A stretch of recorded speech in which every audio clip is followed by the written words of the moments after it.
Pemirsa Anda menyaksikan TechBiz. Perusahaan teknologi DJI merilis kamera aksi terbaru bernama DJI Osmo Action 6 dengan fitur pembuka diafragma yang dapat diubah.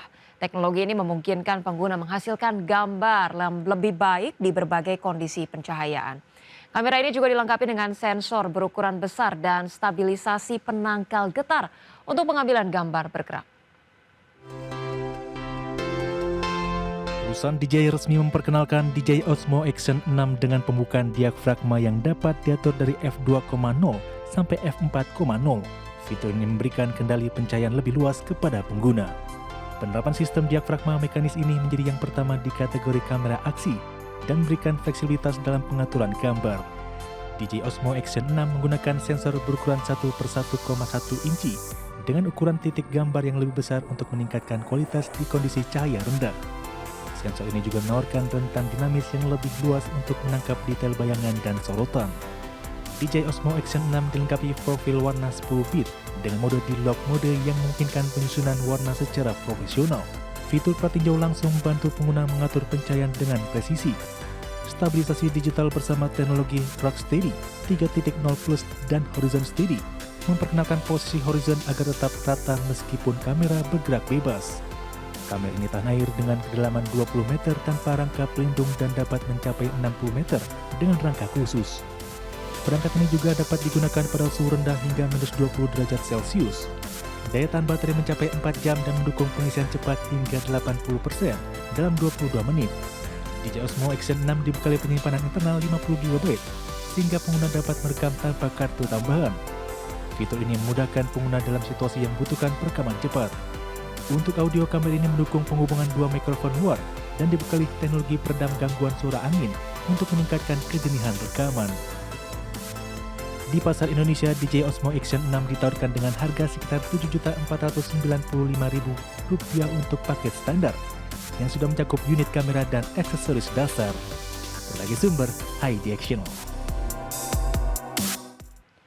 Pemirsa, penerbit Kraftonda, pengembang PUBG Studios, resmi mengumumkan game terbaru mereka bertajuk PUBG Black Budget untuk perangkat komputer, di mana game ini menghadirkan pengalaman tembak-menembak orang pertama dengan konsep petualangan yang lebih menegangkan. Sebelum perilisan resmi, game ini akan memasuki masa uji coba alfa tertutup yang tersedia untuk pemain di beberapa wilayah.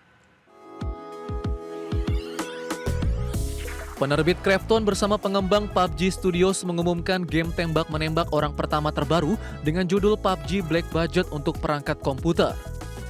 Pengumuman ini mendapat antusias besar dari para penggemar karena menawarkan permainan dengan suasana lebih gelap dan misterius. Game ini menjadi langkah baru bagi pengembang untuk mengembangkan semesta PUBG ke arah pengalaman bermain yang lebih sinematis.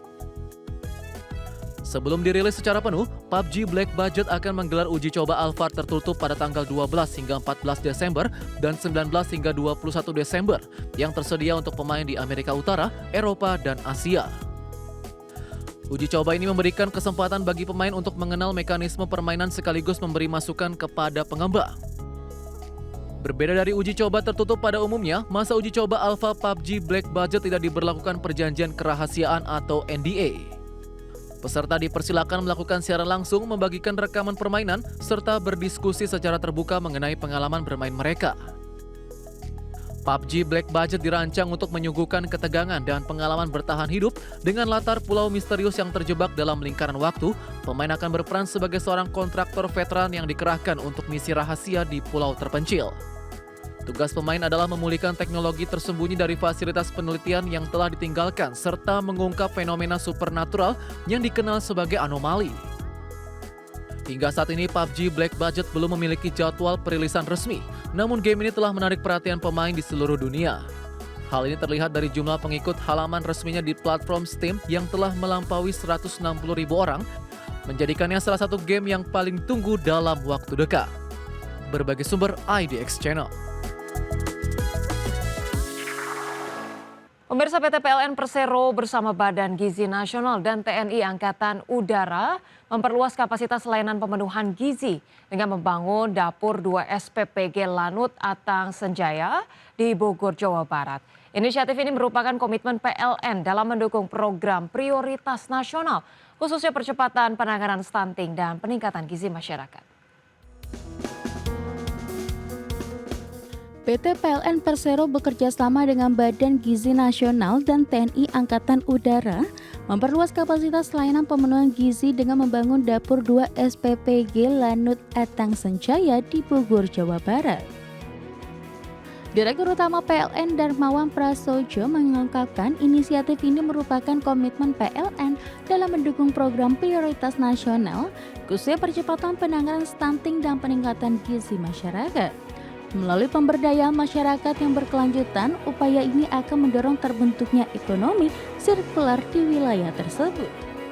Dan dari hasil kerjasama kolaborasi yang kompak ini, kita bersama-sama membangun SPPG 2 unit dan juga termasuk rantai pasoknya. Nah, ini adalah program mulia dari Bapak Presiden Prabowo Subianto untuk memberikan gizi kepada generasi muda agar mereka menjadi generasi yang penuh dengan kekuatan kecerdasan untuk membangun bangsa yang maju. Adapun Kepala Badan Gizi Nasional Dadan Hindayana mengungkapkan hingga saat ini program makan bergizi gratis sudah menjangkau 44,8 juta siswa di tanah air dengan total 15.460 SPPG. Pemerintah menargetkan 82,9 juta penerima manfaat dalam program MBG hingga akhir tahun. Dan ini 2 dari 27 sumbangsi Angkatan Udara untuk program makan bergizi gratis, dan ini adalah sumbangsi yang luar biasa. Ini salah satu kunci kenapa sampai hari ini sudah ada 15.460 satuan pelayanan pemenuhan gizi di seluruh Indonesia, sudah melayani 44,8 juta, dan itu semuanya 100% sumbangsih dari para mitra, institusi, lembaga, kelompok masyarakat dan lain-lain, sehingga program ini bisa berjalan dengan cepat. Sebelum akhirnya diresmikan, Dapur 2 SPPG Lanut Atang Senjaya telah beroperasi selama 1 bulan. Dalam periode itu, dapur ini telah menyalurkan lebih dari 3.900 porsi makanan bergizi setiap harinya untuk diberikan kepada anak sekolah, ibu hamil, ibu menyusui, dan balita. Dari Jakarta, Ade Firmansyah, IDEX Channel. Pemirsa, dalam memperingati Hari Ikan Nasional, Menteri Koordinator Bidang Pangan Zulkifli Hasan menargetkan swasembada protein pada tahun ini. Zulhas menegaskan bahwa program makan bergizi gratis di Indonesia bukan sekedar memberikan makanan untuk anak-anak di sekolah, namun sebagai bentuk pemenuhan gizi untuk melakukan perubahan peradaban suatu bangsa. Melalui program MBG, Zulhas meminta agar hidangan di darat ataupun laut yang tinggi dengan protein bisa disajikan untuk anak-anak di sekolah. Kita memperingati Hari Ikan Nasional. Hari Ikan Nasional. Sejalan dengan tadi sudah saya sampaikan bahwa makan itu, apalagi kalau MBG, bukan sekedar bantuan makan, tapi itu suatu gagasan besar. Karbohidrat sudah. Tahun ini kita fokus, Pak Menteri Kelautan dan Perikanan, Pak Wamen, ya, agar tahun ini kita bisa Pemirsa, Kementerian Pertanian mengemukan dugaan penyelundupan beras ke Indonesia melalui Sabang. Beras yang diimpor dari Thailand sebanyak 250 ton tersebut kini disegel kepolisian. Impor beras tersebut diduga dilakukan oleh oknum tanpa persetujuan dan izin pemerintah. Sementara itu, menurut Menteri Pertanian, pemirsa Andi Amran Sulaiman, Indonesia tidak akan impor beras sesuai dengan arahan Presiden Prabowo Subianto karena stok beras di Indonesia tertinggi. Untuk memerangi kasus tersebut, Kementan akan terus berkolaborasi dengan Satgas Pangan untuk menyelidiki siapa pelaku impor beras ilegal tersebut. Kami terima laporan tadi sekitar jam 2 bahwasanya ada beras masuk di Sabang itu 250 ton tanpa izin dari pusat, tanpa persetujuan pusat. Tadi langsung kami telepon Kapolda kemudian Kabar Eskrim, kemudian Pak Pangdam langsung disegel. Ini berasnya nggak boleh keluar. Saat ini kita beras kita, stok kita tertinggi, tapi ada beras masuk tanpa seizin pusat. Nah ini dengan berbagai dalilnya, berbagai teori-teori pembenaran. Yang jelas kalau sudah Panglima tertinggi, Bapak Presiden sudah menyampaikan bahwa tidak boleh impor karena stok kita banyak. Ya, seluruh warga negara Indonesia, apalagi aparat atau pegawai seluruh Indonesia harus patuh pada perintah Panglima tertinggi, perintah Bapak Presiden. Hari ini kami sampaikan bahwa itu kita segel dan kami minta ditelusuri. Pemirsa, PT Kereta Api Indonesia Persero Daerah Operasi 1 Jakarta memberikan diskon 30% untuk pembelian tiket kereta api pada 21 November 2025 hingga 10 Januari 2026. Langkah tersebut untuk meningkatkan minat masyarakat melakukan perjalanan pada masa libur Nataru menggunakan kereta api.